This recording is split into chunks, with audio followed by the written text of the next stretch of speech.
In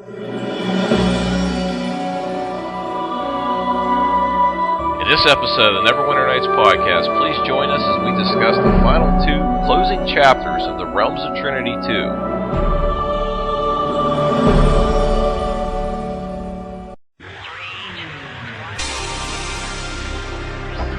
It's the Neverwinter Nights podcast.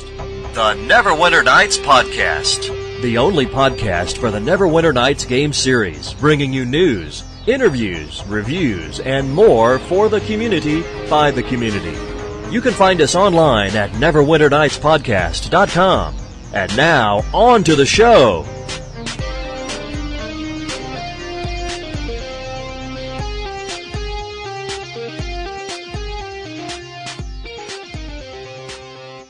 Hey, this is Jastin here, DM at Realms of Trinity.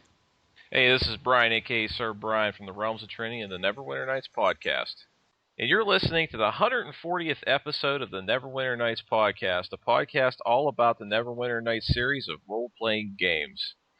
Well, it's been a couple weeks since our last episode, and we got a lot of news to go over this week to catch up. A lot of good stuff came out, but on a note of task cleaning here, we did have a situation occur over the past week at the Neverwinter Nights podcast website. Somebody, I guess they knew a vulnerability in our website's architecture since we use PodPress, which is, it's a pre-canned content management system and posting system, and they did a SQL injection attack on it, ripped our, they were trying to embed code in there for viruses or whatever, redirecting on the URL links. I caught that much of it, but the problem was I wasn't able to get it fixed. So after a few days of me basically pounding my head off a desk, AsherCon, the previous host of the Neverwinter Nights podcast, jumped in and was able to, after spending some time, get it fixed. So the site's back up thanks to him. So thanks, AsherCon. It was one heck of a job you did there, and to get the site back up. Everybody's links will be working again. So if you're listening to this and you've linked to any of our previous episodes, be able to, all your links will be working again.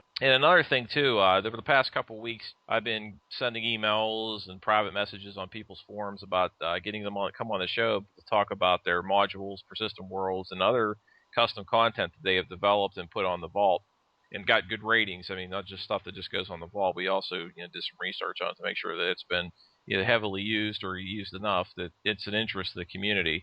And I've been putting stuff out there. I got different persistent worlds and different module developers. And also next week is just a real quick side note. We will be having on the creator of the Never Ending Nights series, which is basically to use the Neverwinter Nights 1 engine to create more or less an animated series. It's a fantastic set. They've been featured on the Neverwinter Nights podcast in the past, and they released 2 new episodes of their series, so we're going to have them on next week. And getting back to what I was saying before, this is a call out to all content developers. Now, it doesn't have to be just modules, persistent worlds, or other things like of that nature. I mean, if you're doing something like Neverwinter Nights, the series that I just mentioned, podcast is wide open for you. So come on, check it out, and give us a call and holler. I mean, this is a venue for you to showcase your works. We definitely love to have you on and get you on the show. And with that, we got some Neverwinter Nights 1 news. Yeah, so we have a couple new things here for Neverwinter Nights 1. The first thing, there's a new persistent world out there now. It's called Shattered Lands, Scars of Time. And just a little bit off the vault here, Shattered Lands is based in Forgotten Realms. It's a server where most playstyles are welcome. The server's meant for fun and relaxation with guidelines rather than rules. It's been designed around role-playing or acting concept, but any power gamers are welcome. So long as they are respectful to the community and are even encouraged to participate, as long as they bring something to the metaphorically placed table. The setting takes place in Faerun, along the High Ice Glacier, which for unknown reasons to the random traveler has had a path cut through the ice, where rumors of vast gold artifacts and even tales of ancient ruins of Netheril await. It is said that the land beyond the ice is known as the Shattered Lands, and has had native residents for a much, much longer time than the path that has been opened to the greater Faerun, a path that has been rumored to only have been accessible for some estimated 500 years. These estimates come from the Shagarad nomads, who have only discovered this peculiar region in the last 100 years. The Gether caravans have taken it upon themselves to aid travelers through the Anorak Desert to nomadic camp, and even provide them with a small boon to help keep them safe during their first few travels, for reasons unknown. The traveler arrives in the desert. The caravan's pulling near the mines. The nomadic camp lay shortly off to the west, and their destiny lay in their own hands. So it sounds pretty good. Definitely check that one out. And also, there's a new module that's called Gauntlgrim by Ken La Mella, and this is based on the book by R.A. Salvatore. And what it is it's basically just a backdrop story to the new Neverwinter game that's coming out at the end of the year. So this is like an adaptation for Neverwinter Nights 1 as well. Yeah, and one thing he recommends on here is if you have not read the book, but you plan on it, read it before you play, because probably some spoilers in there for you. Yeah, spoilers, and I'm sure there's a lot of details that you're not really able to convey in a module unless you really spend a ton of time to go through and to really detail each NPC and everything. And the translation is to an actual game. I can see that being a challenging task. So Ken, you did a great job on that. That's like I said, you spent a lot of time getting that ready for the community. So everybody out there, if you have interest in the new story that's coming out, this is definitely a thing to take a look at first and to enjoy with a familiar game environment. Because from all that I've seen about the Neverwinter series that's coming up, it's not going to be anything like that we've played in the past. So I would make sure you keep enjoying Neverwinter Nights 1 and 2 to get your fix at the real D&D. So that's my take on it. These comments are not endorsed by BioWare, Obsidian, or any other company. Yeah, it does sound pretty good though, and it looks like he did a good job converting the book over into a game there. Yeah, and I think that's also an inspiration for any other module developer, for Neverwinter Nights 1 and 2. Definitely take a look at some of these things. We were talking about in the last couple episodes. There have been some old TSR paper module components that people have translated from the 1980s, like really cool stuff. I remember when I first started playing, they were out, and it was just really cool to be able to see those types of things that have a great nostalgic feel to them. Plus, the modules developed back in the 80s and the early 80s and the mid 80s that's when D&D was a lot newer, and the people, there seemed to be a lot more of it was more like uncharted territory. So when people were developing these modules, there was a lot of character to them that I don't see in a lot of stuff, like a lot of the newer, canned stuff today that comes from, the new Wizards of the Coast owned company. It's just it's a little bit more marketed now and a little bit more, it's not as gritty as some of the older material. So definitely, if you're a content developer, I think that these would be some great places to start. Actually, not to jump ahead, but in our segment featuring Realms of Trinity, we're going to be talking about some of the stuff that's upcoming. Some of the works we're doing. One of the side quests we're doing, we're not making from scratch. We actually are going to translate a old TSR paper mod from the Underdark into our server. So it's a very similar thing and a very similar process that we're going to take place. So definitely something that I've noticed and something that really cool, and it really seems to really talk to the older style player and have something for them to take a look at in the current Dungeons & Dragons environment. Yeah, especially if you played some of those way back then and to come back through them now. Yeah, I mean, that's, like I said, the nostalgic factor is supreme. Heck, a lot of the games that are played nowadays, I mean, are because of this, the nostalgic factor. I mean, even take a look at the Persistent World Baldur's Gate. I mean, most of the players, they see the name and they're going to be like, bam, Baldur's Gate, because it really, what it does is it speaks to something that at a time period where a lot of Dungeons & Dragons online games, well, wasn't an online game, but a Dungeons & Dragons computer game. It was just extremely well done, and it really captured the imagination of a lot of people. And at the time, it was very groundbreaking, and still is to this day. Actually, it's still one of the most groundbreaking RPGs, despite how long ago it's been developed. Even like the old Gold Box games, or back in the early late 80s. So, getting into Neverwinter Nights 2 stuff, I've got a couple things here, interesting stuff. One is an advanced script compiler for Neverwinter Nights 2 by Skywing. Whoever's listening, if you don't know who Skywing is, he is a very pivotal and very serious Neverwinter Nights 2 developer for code behind stuff and support applications for the Neverwinter Nights 2 environment. He actually has hands in a lot of Neverwinter Nights 1 as well. He's developed everything from the Neverwinter Nights extender, MySQL support. There's all kind of things that make Persistent Worlds even viable to run. He's constantly developing things for the community, and it just puts it out there. I mean, some unreal stuff. This here, I haven't actually taken a look at it yet. I've looked at the details, but I haven't installed it yet. But what it is it's a plug-in for the Neverwinter Nights 2 toolset that it basically replaces the stock compiler. And what this does is it generates, when you compile scripts in the Neverwinter Nights 1 or 2 environment, it generates a compiled version of the script so that the server can run it very quickly and efficiently. The code that generates from the stock compiler according to Skywing's report here, is nowhere near as solid and as efficient is the one that he has put together and put out there. So definitely, if you're a Neverwinter Nights 2 developer and you do a lot of heavy scripting, I believe that this would be something extremely powerful to have to recompile all of your scripts to improve server efficiency. But one note that I will say, and something that I thought of myself, is that I would not just compile your scripts and throw them in production.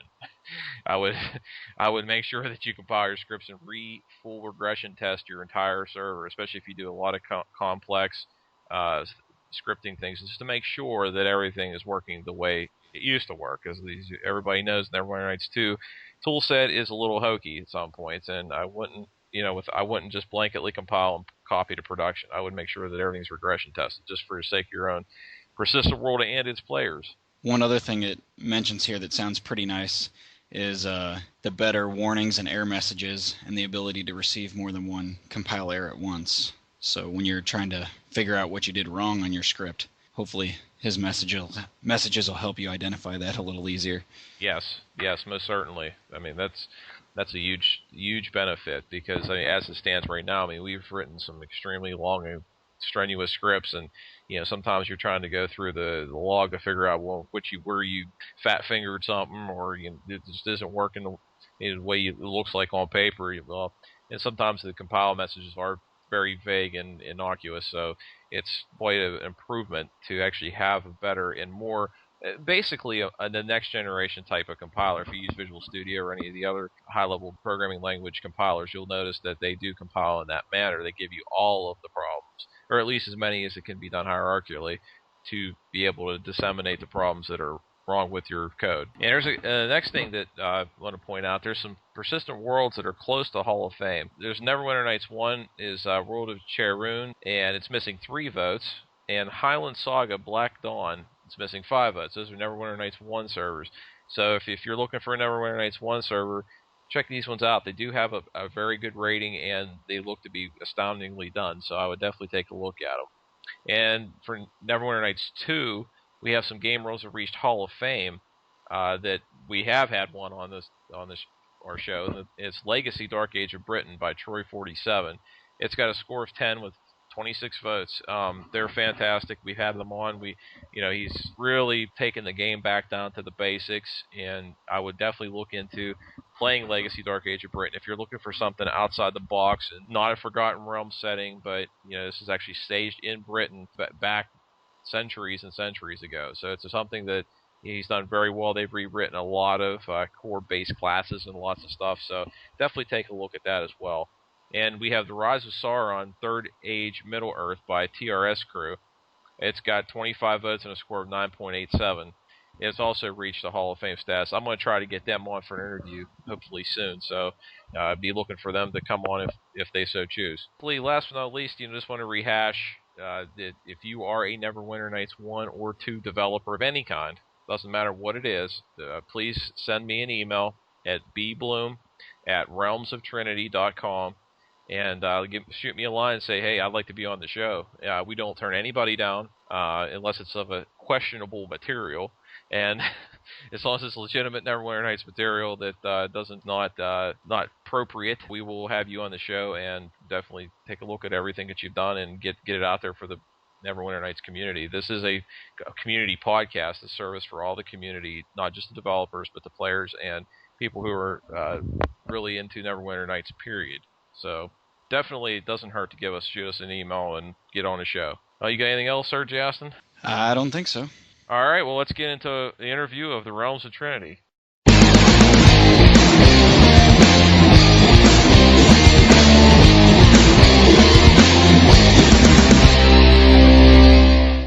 in this podcast, we're going to talk about the Neverwinter Nights 2 Persistent World Realms of Trinity, which is our server, and talk about a lot of the exciting things that have been going on since the end of last year, where we have started the new campaign, our second campaign. Realms of Trinity consists of 2 full campaigns. The second one's not quite done yet, but the first one is done. It consists of 13 chapters and about 4 or 5 prologues to each of those, some of those chapters. And what a chapter is, it's just like if you're reading a book.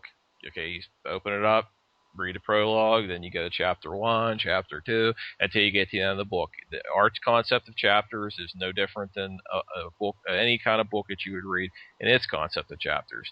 And we set our Persistent World up as if you were playing a single-player mod, but we did it for a multiplayer online environment, MMORG style environment. About 2 years ago, a year and a half ago, we finished our first campaign, and we immediately after, we didn't feel like we were done yet. We had a story put together that we've written from scratch.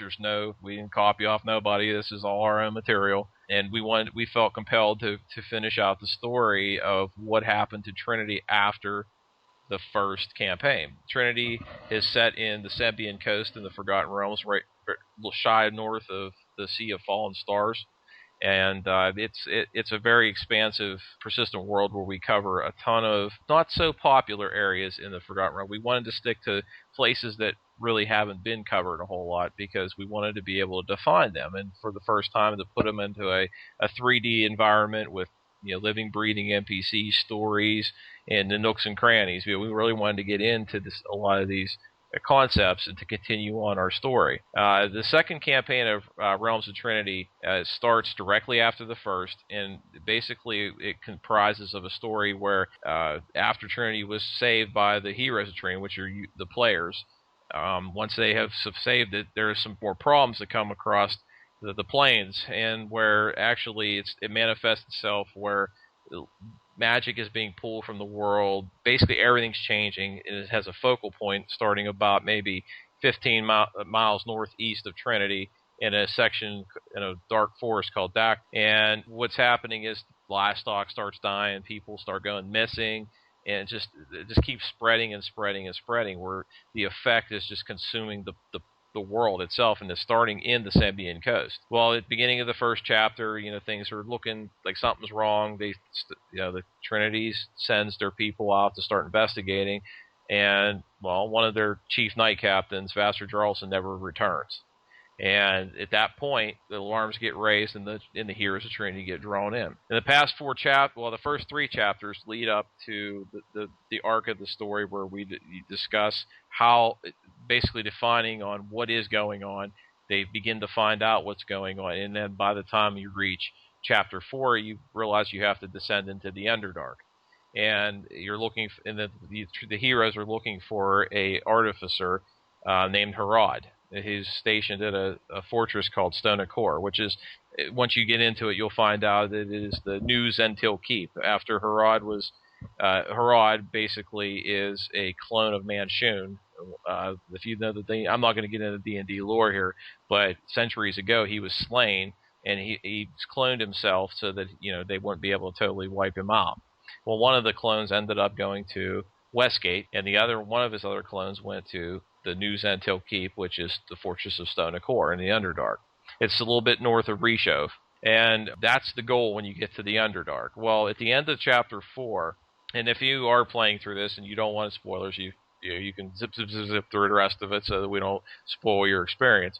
But once you get through chapter 4, you move into chapter 5, where you actually get close to the Fortress of Stone Core, and you actually have to infiltrate and to get to him before anybody else does. And now you might ask yourself, well, who else will want to be getting to him? Well, the item that he has is the item that will prevent this plague, or, well, actually, they find out it's a planar collapsing. So 2 planes coming together and destroying everything in its wake to allow this mythical figure called Ungalarth from coming into the world and claiming and consuming this plane for his own sustenance. He's actually more powerful than any god in the Forgotten Realms, and there's only one being he answers to, and that's Ao. This is the Lord of all gods, and which nobody really even knows. Even the gods themselves don't even have much contact with him.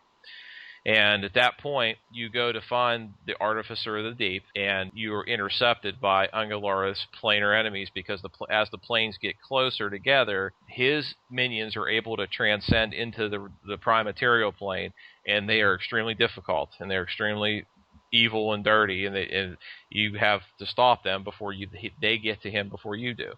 At the end of Chapter 5, which just leads up to us talking about our future content, you find out that Horizon already made a deal with them because he was afraid to be killed, and he's given up the item, the artifact that would prevent this from happening, to Ungolara's planar minions. At that point, there's no the player characters are pretty much it's hopeless now. They have nowhere else to turn. This thing's far larger than anything that they've ever encountered in the past. But all they do know is that they have to get out of the Underdark, because at this point in the story, the planar collapses at reaching a critical mass, and a good bit of Toro has already been pulled into the other plane, including the Underdarks, which is actually causing the Underdark to collapse. More or less, you have X amount of time to get out of the Underdark. And that gets into our next thing, is we have come up with a new something totally never done before, is a time system that you have to get out of the Underdark. We actually come up with a custom GUI that shows how much time you have. And it's not just a little 24 time clicker clicking down. We prepared a very compelling sequence of events, and with all the trimmings. I mean, the ground shaking, rocks falling. We've done custom GUIs and effects, custom VFX to really bring this home. And it's extremely tense. And the players that have played through it will tell you that it is unreal how well this was accomplished.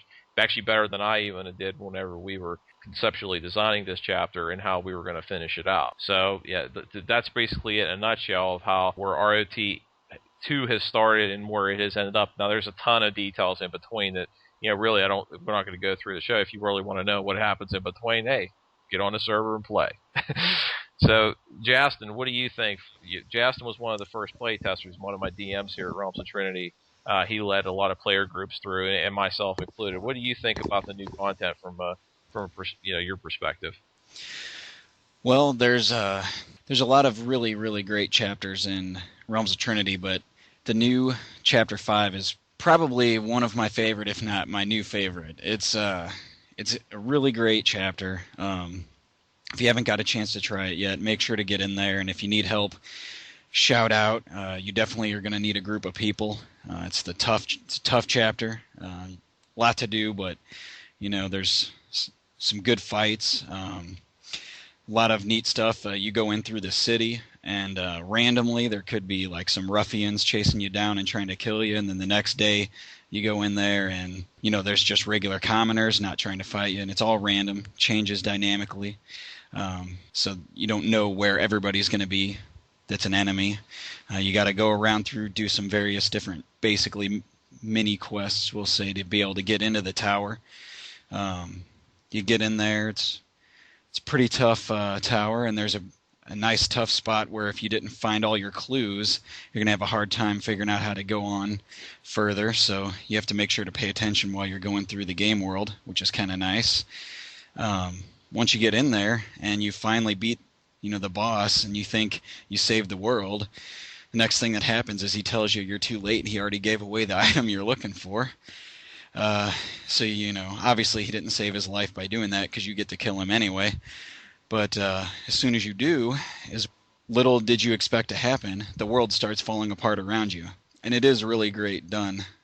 Just like Brian said, all of a sudden everything starts falling apart, and you have to really book it, and there's monsters trying to chase you down and kill you. The screen's shaking around. You look like you're in an earthquake, taking random damage from rocks falling on your head. You have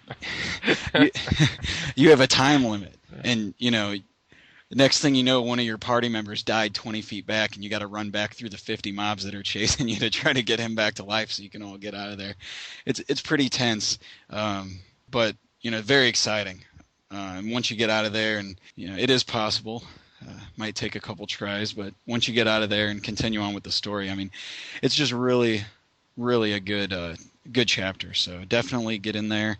If you're having trouble finding a group or anything, jump on the forum and let us know, because I definitely want everybody to be able to check it out. So Yeah, definitely. And part of the experience that it's getting into our next topic is some of the new features that we've added over the past year. Some of the stuff has just come online in January, February in preparation for this, and just to set up the server in a whole new dynamic light was the dynamic spawner and party scaling system.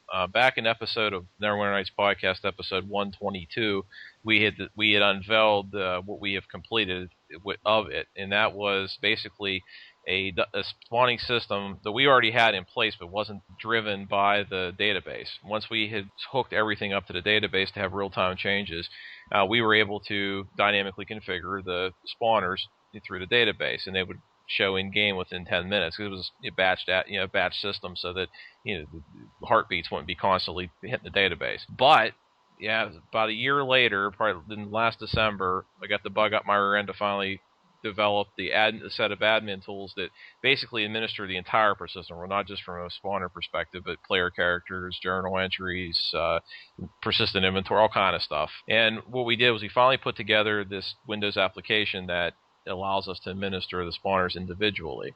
Well, shortly afterwards, now that I had the way to set everything up real easy with the admin tools, I had developed a Windows application that runs, and if a spawner is marked dynamic, every 4 hours this program runs and it hits this configuration for the spawner, and it will pull more random mobs for that spawner to kick out. A variant, it'll change every 4 hours. We have we've created probably like maybe 40 to 50 regions that we have assigned mobs to. It's all done through an admin tool. We associate mobs to that region, and then we associate mobs that mob can show up with. So that not just, you got this goblin gets kicked out. No, you have a goblin chieftain. Or you got a pack of wolves. Maybe there's like the wolf leader, or whatever. I mean, or if you get a myriad of different creatures that can come out with each other, like different guards and stuff, to make it look dynamic and to really come up with the most possible combinations of permutations of creatures that are appropriate for the level, not just in level of difficulty, but for the fact that they fit where they're supposed to fit. I mean, you're not going to see stuff from the hell showing up in the middle of Trinity, or wherever. Just because it's it might be a level appropriate material, it doesn't mean that it's region appropriate material. And what this system allowed us to do was it really allowed us to speed up our development of our areas. I just drop the spawners in, tag them, and then I configure them through the admin tools, which makes it 1,000 times faster and better for everything, just to set up and for maintenance. The biggest thing that came from all of this was the third generation of the stuff that we added, which was the party scaling system. More or less, to boil it down, is the more people you drag through an area, the more mobs that spawner will kick out. We go through every spawner of our server. We've scaled everything down to as if only 1 or 2 players was going through. So it allows us to target our base content for small parties and individuals who like to solo things, so that the server resources are bare minimum, how much we're using, and B, the fact that if you do bring a whole honking party through somewhere of 7 to 8 people, that the spawner system will kick out more. We have a scale that we put together. It's also real time, so if we feel that maybe we're not kicking out enough mobs for X amount of people in a party, fine, you go in the database real time and you change it. Those changes take effect immediately, not 10 minutes. So the next time that spawner sniffs the database to see how many more mobs to kick out for that spawner and its configuration, it'll check that.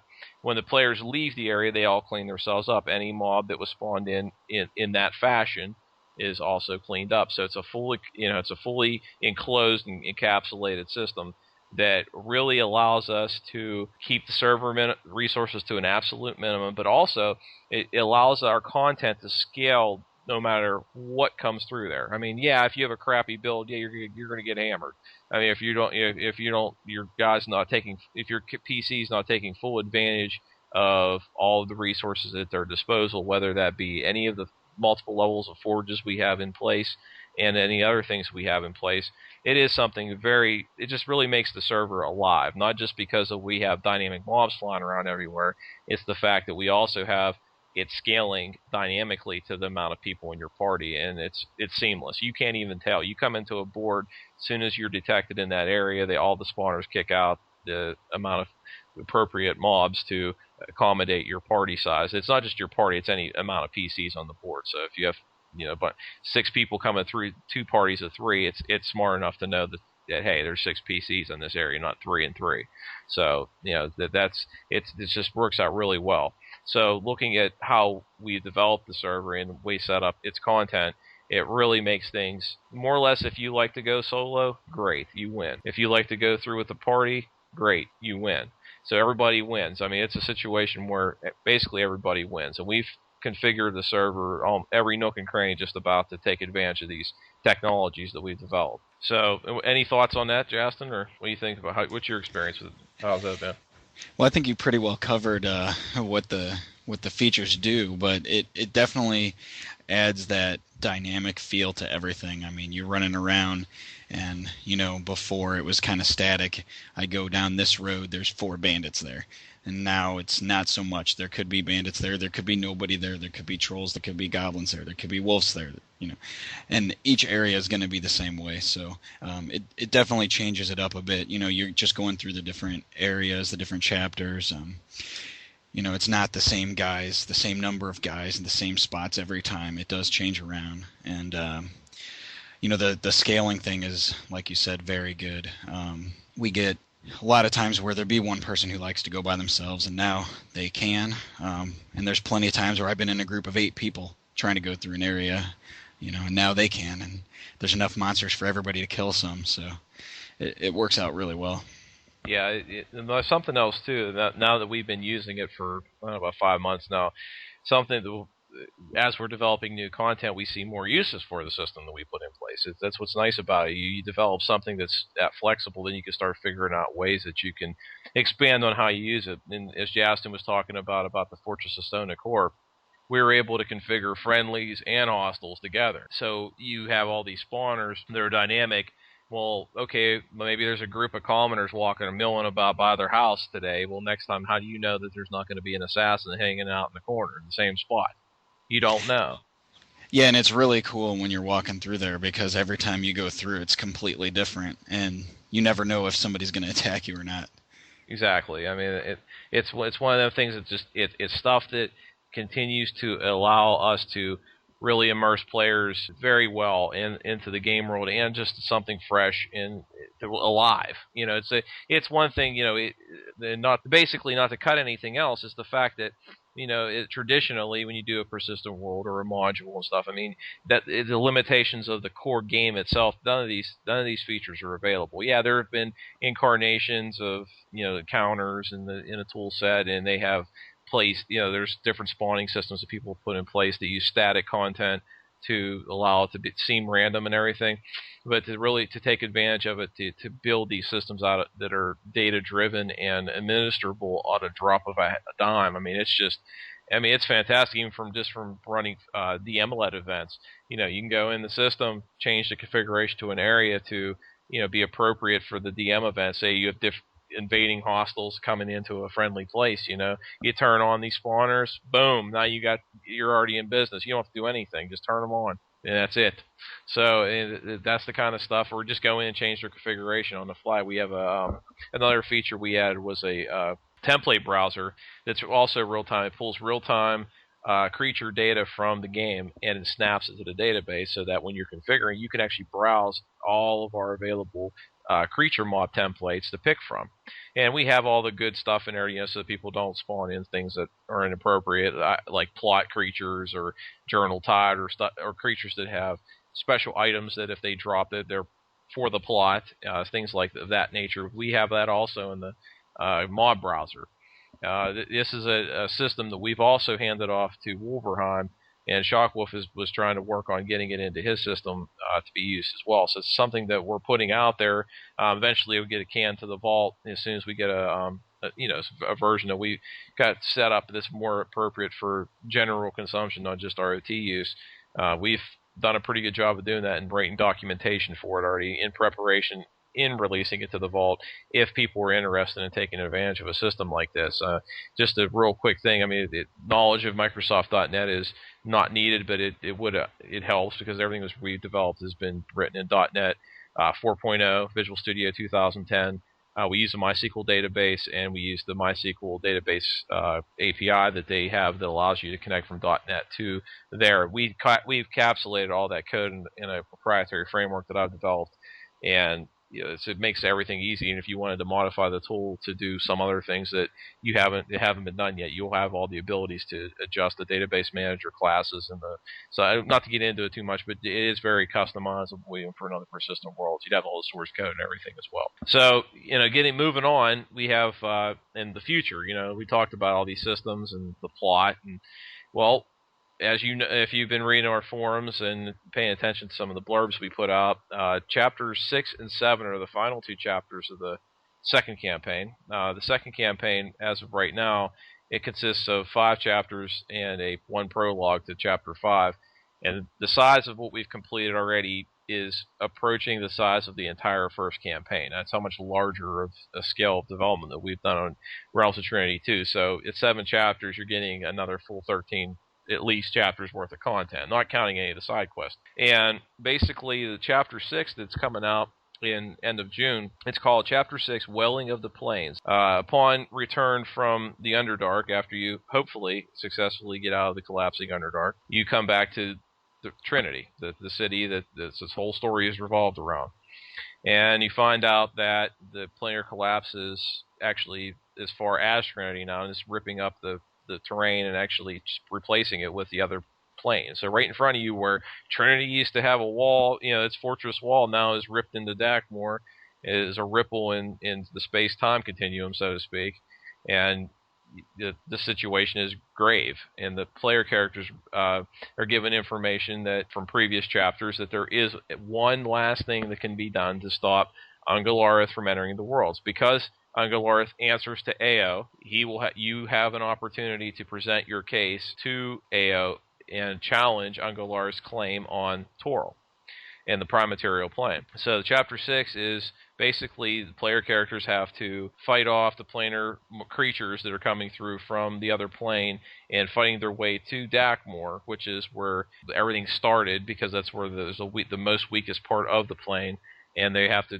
fight their way through Dakmor into the final chapter, which is chapter 7, the Void of the Light. And what it is basically at that point is that's where you will confront Ungalareth and make claim that he has no right to take this plane of existence and destroy it for his own purposes. And you make the claim directly to Ao, and then from that point forward, and that's the story. I'm not going to get into it now because, frankly, I don't want to give out anything all what we have planned, but it's going to be ridiculous as far as difficulty, and it's also going to be something that's, once again, it's going to push the limits of the tool set. We're going to have custom VFX. We've already used some of them as a little teaser at the beginning of Chapter 6, which we put in our server already, and that's where you end, is actually at the beginning of Chapter 6. So it's going to be something huge as far as the size of some of the areas that we're putting together, the number of areas. I mean, not so much the size of them, but the number of areas is going to be pretty high yet. Looking at about maybe another 20 to 25 areas to finish off the campaign, and they're all going to be done with all new soundtracks. We've gathered about another 12 or 13 new. I mean, it's great soundtracks. A couple of them are homegrown from some musicians that we know, and composers that we know, and some other ones I've taken from Dragon Age 1 and 2 that really fit the build. So I definitely will be using some of that materials as well to carry through the rest of the campaign, to really keep it fresh and to really take it to the next level. And last but not least, we got some upcoming side quests. We have Cormyr, that one of our other DMs, Arowan, is going to be. He actually has already started developing. It's going to be west of Darylun, which is the Cormyrian region, and it's going to be pretty large as well, and it's going to fill in a lot of side quest material. It's going to give a lot of legs to some of the upper end chapters to add on to what we already have done in their side quests.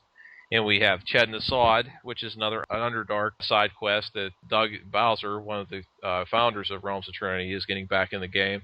and he's actually started to develop that, and he's going to be based on some of his material from a paper TSR manual. So it's fantastic. Doug also has conceptually designed and actually physically developed about 3/4 of our Hells boards, the 9 Hells. He's done a ton of work for us on the 9 Hells, which was at the end of our first campaign. And if anybody has seen that before, they know that it's extremely compelling as well. And it's some of our first really compelling boards that we've done that's outside the box, and not just just make the sky red and here it's a hell. No, the 9 Hells that we've done are extremely compelling, and they really hold true to the vision that it showed through the Fiendish Codex, and they look fantastic to this day still. And last but not least, a side quest that I'll be taking on after we complete Chapter 7 is the Dragon Caverns, and it's a side quest that's going to take place somewhere north of Shadowdell, and just a side quest dealing with a bunch of dragon stuff, and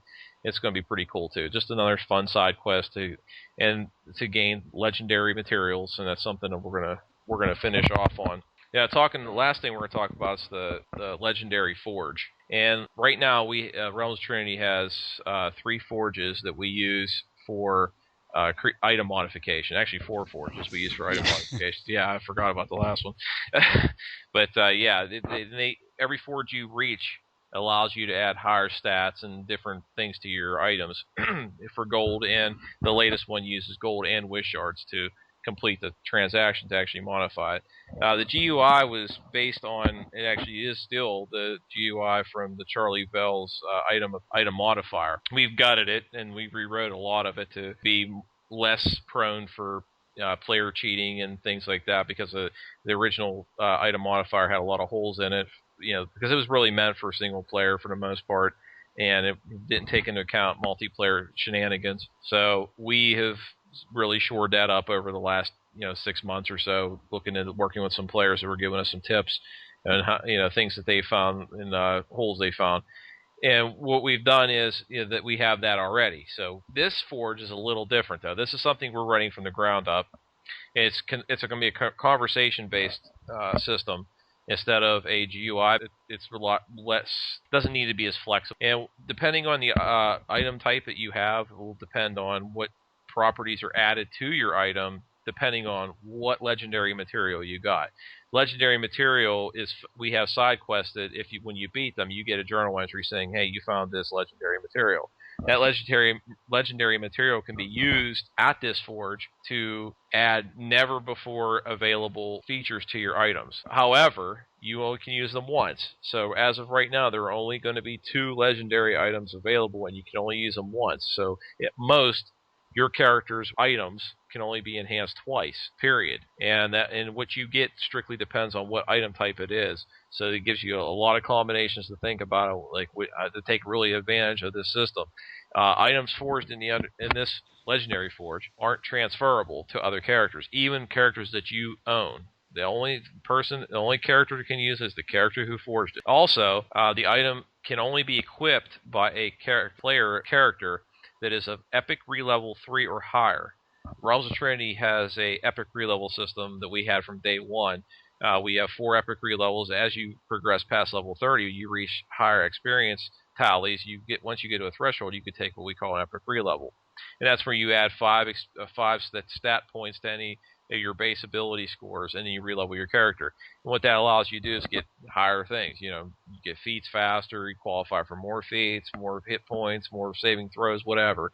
And you can do this up to 4 times. But this item that you forge will be only usable by a person who has attained the 3rd Epic Re-Level or higher, and then that's it. It's untransferable, so the level of abuse on this is to a minimum. That's the way why you have to do things that way, because when you're running a persistent world, you'll find out a lot of times that you come up with these systems and they end up getting horribly abused, and your game roll ends up being a train wreck. So that's pretty much it as far as the new features that we have coming out on top of the game itself. Jastin, you got anything you want to add to that, or? I don't think so. I think you pretty much covered all of the stuff there for the Forge. So they're pretty amazing abilities, I guess. That's the only thing. Yes, they are. They're very amazing abilities, but The way we have put the server together, it's done in the sense that if you really want to work for it, you have it available. There's no Yeah, definitely. I mean, it takes a lot to get Epic Re-Level 3 and to get the legendary material and to get to the forge and make the items, so definitely get that reward. Yes, it's something that's worth doing. I mean, if you're a long-standing player of Realms of Trinity, and I mean, it's just one more thing, like our Wish Shard system, like the Epic Re-Level system, and the dynamic system, that extend the playtime of the server infinitely. And you just keep going. As much as you want to go and you want to get, you can get. And that's the point. Now, obviously, we have our server a lot of people consider it high magic. I still consider it middle magic because it really is pretty low for the first campaign. And until you get into the second campaign is where things start getting a little to the high magic side. But then again, it's 2 separate campaigns with separate level spreads and difficulty spreads. So yeah, you're getting stronger. However, your challenges are stronger.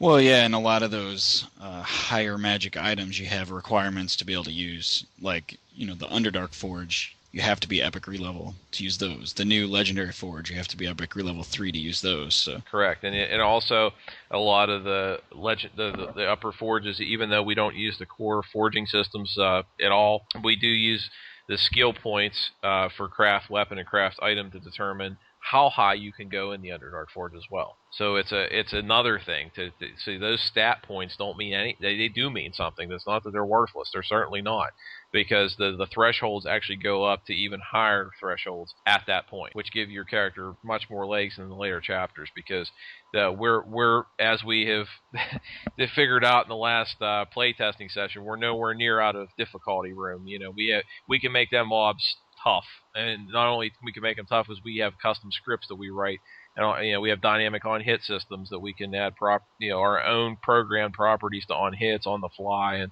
all kind of cool stuff like that. So I mean, there's a lot of custom coded things that we have to really keep things challenging and fresh. So it's not we're just we just throw a couple more hit points on something, raise the AC on something. No, it's the entire mechanism of all of those things combined that add to the difficulty. So, which also allows us to keep our creatures within reason on their saving throws, their hit points, or their all the other stuff, and their hit dice. Because the last thing you want to see is mob walking around with 80 hit dice, and then a lot of the casters are totally ineffective against them. So we've always tried to mitigate that problem by reducing the number of hit dice and increasing other subsidiary features that we've custom programmed. Well, you got anything else there, Jastin? I don't think so. Well, I can say this. Till next time, get in game and level up. You can always reach us via our website at neverwinternightspodcast.com or by email at show@neverwinternightspodcast.com. The opinions and viewpoints expressed on the Neverwinter Nights podcast are not necessarily those of its sponsors or those of Obsidian, BioWare, Atari, their partners, or employees. The Neverwinter Nights podcast is a production of the Realms of Trinity, who are solely responsible for its contents. For now, I say we crack some of those kegs and drown the flagon in wine. The Neverwinter Nights podcast is copyright 2011.